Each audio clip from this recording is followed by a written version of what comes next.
Hello, I thought me and my dog Lola might read some stories that you could listen to every day.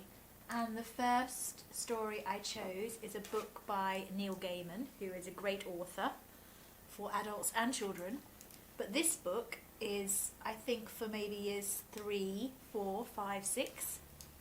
It's about Vikings, so I know year 3s would like it. And it's called Odd and the Frost Giants. And it's actually illustrated beautifully by Chris Riddell.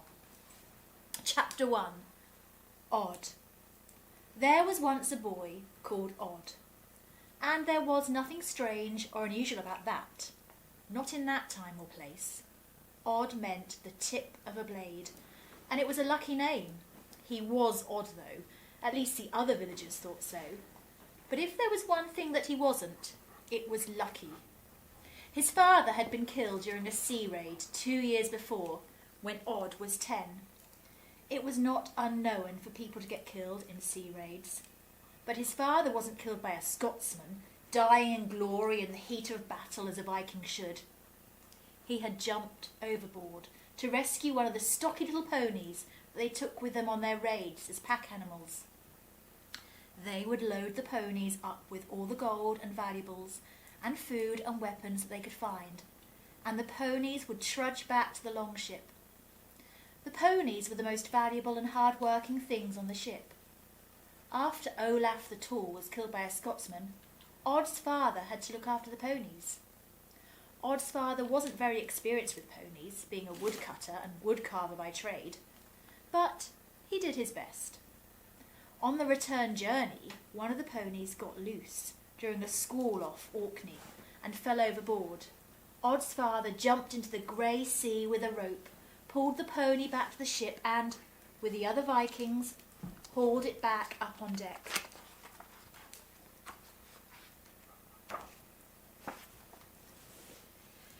He died before the next morning of the cold and the wet and the water in his lungs. When they returned to Norway, they told Odd's mother, and Odd's mother told Odd. Odd just shrugged. He didn't cry. He didn't say anything. Nobody knew what Odd was feeling on the inside. Nobody knew what he thought. And in a village on the banks of a fjord where everybody knew everybody's business, that was infuriating. There were no full-time Vikings back then. Everybody had another job. Sea raiding was something that men did for fun, or to get things they couldn't find in their village. They even got their wives that way. Odd's mother, who was as dark as Odd's father had been fair, had been brought to the fjord on a longship from Scotland. When Odd was small, she would sing him the ballads that she'd learned as a girl, back before Odd's father had taken her knife away and thrown her over his shoulder and carried her back to the longboat. Odd wondered if she missed Scotland, but when he asked her, she said, no, not really. She just missed people who spoke her language. She could speak the language of the Norse now, but with an accent. Odd's father had been a master of the axe. He had a one-roomed cabin that he'd built from logs deep in the little forest behind the fjord, and he would go out to the woods and return a week or so later with his handcart piled high with logs, all ready to weather and to split, for they made everything they could out of wood in those parts. Wooden nails joined wooden boards to build wooden dwellings or wooden boats. In the winter, when the snows were too deep for travel, Odd's father would sit by the fire and carve, making wood into faces and toys and drinking cups and bowls, while Odd's mother sewed and cooked and always sang. She had a beautiful voice. Odd didn't understand the words of the songs she sang, but she would translate them after she'd sung them, and his head would roil with fine lords riding out on their great horses, their noble falcons on their wrists, a brave hound always paddling by their side, off to get into all manner of trouble, fighting giants and rescuing maidens and freeing the oppressed from tyranny. Or tyranny. After Odd's father died, his mother sang less. and less. Odd kept smiling, though, and it drove the villagers mad. He even smiled after the accident that crippled his right leg. It was 3 weeks after the longship had come back without his father's body. Odd had taken his father's tree-cutting axe, so huge he could hardly lift it, and had hauled it out into the woods, certain that he knew all there was to know about cutting trees, and determined to put his knowledge into practice. He should possibly, he admitted to his mother later, have used the smaller axe and a smaller tree to practice on. Still, what he did was remarkable. After the tree had fallen on his foot, he had used the axe to dig away the earth beneath his leg, and he had pulled it out, and he had cut a branch to make himself a crutch to lean on, as the bones in his leg were shattered.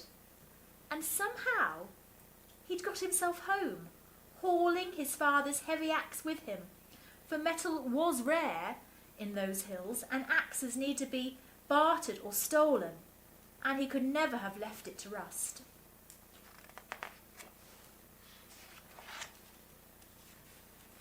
And there is Odd dragging his axe in a gorgeous pen and ink illustration.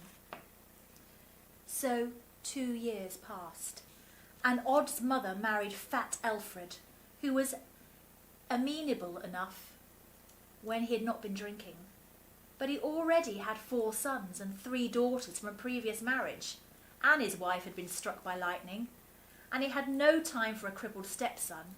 So Odd spent more and more time out in the great woods. Odd loved the spring, when the waterfalls began to course down the valleys and the woodland was covered with flowers. He liked summer, when the first berries began to ripen, and autumn, when there were nuts and small apples. Odd did not care for winter, when the villagers spent as much time as they could in the village's great hall, eating root vegetables and salted meat. In winter, the men would fight and fart and sing and sleep and wake and fight again, and the women would shake their heads and sew and knit and mend. By March, the worst of the winter would be over. The snow would thaw, the rivers begin to run, and the world would wake into itself again. Not that year. Winter hung in there, like an invalid refusing to die. Day after grey day, the ice stayed hard. The world remained unfriendly and cold. In the village, people got on each other's nerves. They'd been staring at each other across the great hall for 4 months now. It was time for the men to make the longboat seaworthy, time for the women to start clearing the ground for planting. The games became nasty. The jokes became mean. Fights were to hurt.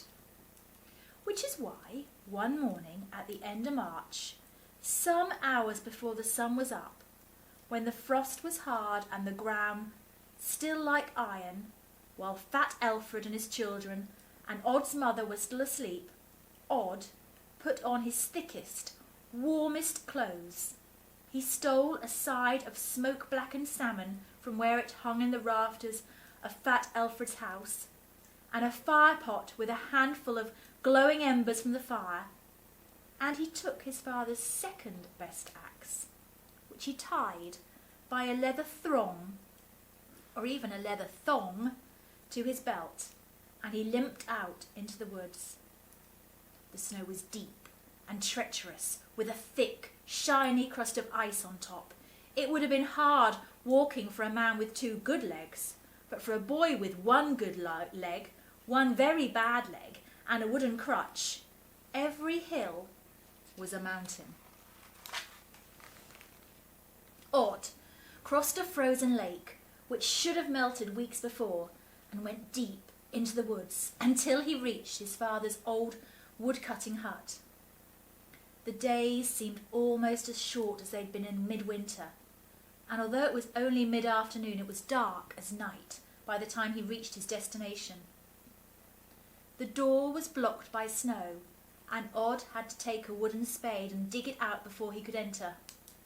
He fed the fire pot with kindling and tended it until he felt safe transferring the fire into the fireplace, where the old logs were dry. On the floor he found a lump of wood, slightly bigger than his fist. He was going to throw it on the fire, but his fingers felt carving on the small wooden block, and so he put it to one side to look at it when it was light. He gathered snow in a small pan and melted it over the fire, and he ate smoked fish and hot berry water. It was good. There were blankets in the corner still and a straw stuffed mattress, and he could imagine that the little room smelled of his father, and nobody hit him or called him a cripple or an idiot, and so, after building the fire high enough that it would still be burning in the morning, he went to sleep, quite happy. And tomorrow I will read chapter 2, The Fox, the Eagle and the Bear.